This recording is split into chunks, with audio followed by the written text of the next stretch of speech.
In this video, I'm going to give you my favorite 6 home remedies for eliminating toenail fungus for good. Unfortunately, toenails grow very slowly. It takes a year to a year and a half for a whole nail to fully grow. So this can be disappointing for patients to see such slow results. As always, persistence pays off at the end.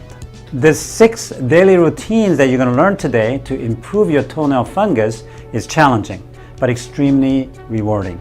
So let's get right into it. So we're at the 6 home remedies today, and we on the last video we talked about what fungus loves.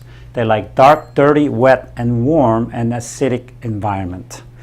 This is very important because now we're going to talk about how we can do the opposite of these things that they love. Then when they don't have something they love, they won't be around anymore. So that's how we're going to do our home remedies. The first one is to fight the darkness. Remember the darkness?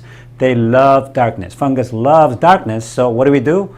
We shine sunlight into it. You can go out under the sun and expose your toenail for about 5 minutes, because sun is strongest antiseptic and it just about kills everything. So it's very important for you to go out in the sun, get some sun, not only for your body but for your toenail for about 5 minutes. Now somehow, like myself, I leave home early in the morning, there's no sun outside, and I get home really late at night because I work long hours.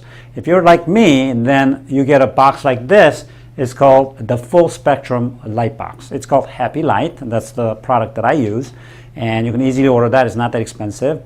And then you would put this on first thing in the morning. As soon as I wake up, when I go to the restroom, I turn this thing on, and it's shining on my toes and the rest of the body, because not only it's going to be good for your toenail, but it also resets your circadian rhythm. In other words, when you put this light box on within the first 10 minutes of your waking, then you'll be able to get the deepest sleep at night. In other words, when you get the highest sun first thing in the morning through your third eye right here, then what's going to happen is it's going to give you the deepest sleep at night. So it also resets your circadian rhythm and gets you to have the best sleep ever. So it's very important to get the light box, not only for your fungal toenail, but also for your health at the same time. The next remedy would be to combat the dirtiness.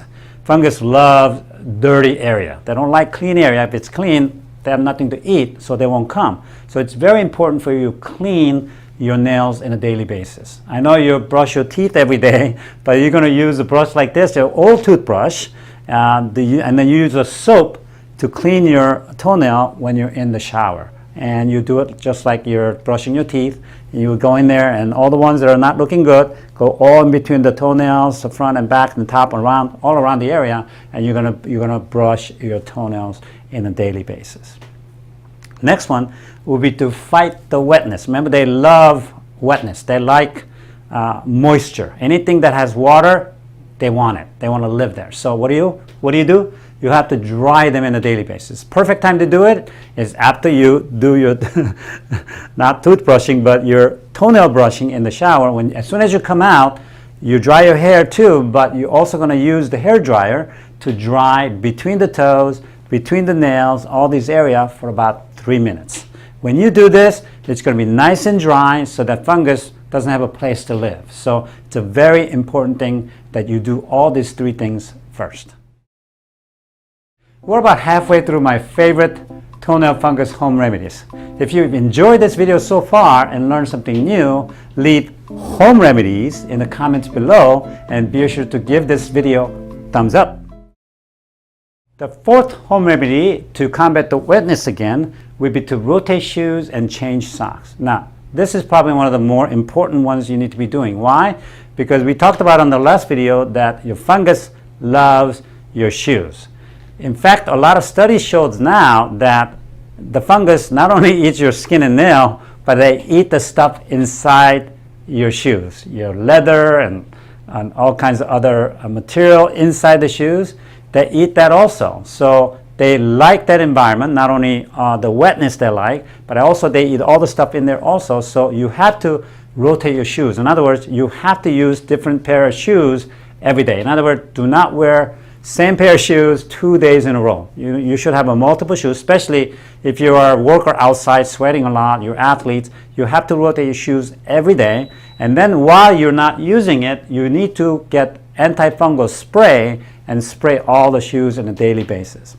Also, the socks are a big problem. A lot of people still think that cottons are the best socks, but it's just not true. Cottons are great at wicking the moisture, but it keeps the moisture or retain the moisture to make more fungus to live in your nails and your feet. So it's important for you to change your socks into more synthetic and acrylic socks. This is the only time that I'm going to recommend you to do some unnatural stuff. Okay, this is very important because synthetic stuff wicks the moisture and then it evaporates the moisture, so that not keeping the moisture within your own foot or nail area. So it's important to rotate your shoes and change your socks. Sometimes you have to change your shoes or socks in the middle of the day because you're sweating too much and you bring an extra pair of socks, extra pair of shoes. You may have to rotate even during the same day at the same time. Next one, we're going barefoot. A lot of times I don't recommend people going barefoot. However, you wear some kind of sandals and you don't wear the socks because you want to air it and then you want to keep it nice and cool to get rid of the warmth of the whole feet, which really is helpful for combating your fungus toenail. Next one is probably the most important one, and I saved it for the last. It's called fighting the acidity. Our skin is acidic, about 5.5 out of 7. 7 is neutral, and it's just slightly acidic. Your nails are even more acidic at 4.13. What that means is that fungus loves acidic environment. They thrive on the acidic environment, like your skin and nail. So to combat that, we would like you to soak it daily with all this material. Now, you don't have to do all of it. The most important ones are Epsom salt. You can put a little bit of vinegar, and then you can put some tea tree oil, which is very strong antiseptic, and then you can even put some baking soda if you like, which is very alkalizing at the same time. The ratio is of about 1 cup of Epsom salt, about 1/4 cup of vinegar, 10 drops of tea tree oil, and about 1/2 cup of baking soda. Mix it together in a large tub, and then a little bit on the warm side, not too hot, but definitely not cold, because you want to be comfortable and relaxing. And when you do this, it's going to alkalize the entire area, the nail and skin, to make sure that fungus doesn't want to be there anymore. So very effective way to treat this. So far I've reviewed 6 home remedies that you can try first at home to combat the toenail fungus. Be sure to like this video if you found it interesting or learned something new, and if you think someone else will enjoy it, be sure to send it to them. My next video in my toenail fungus series is about 4 powerful medical treatments that are very effective at curing toenail fungus. You won't want to miss it. Don't forget to follow me on my social media channels, including Instagram and Facebook, to stay updated on everything happening on my channel. Until next time, be educated, get empowered, and encourage others today.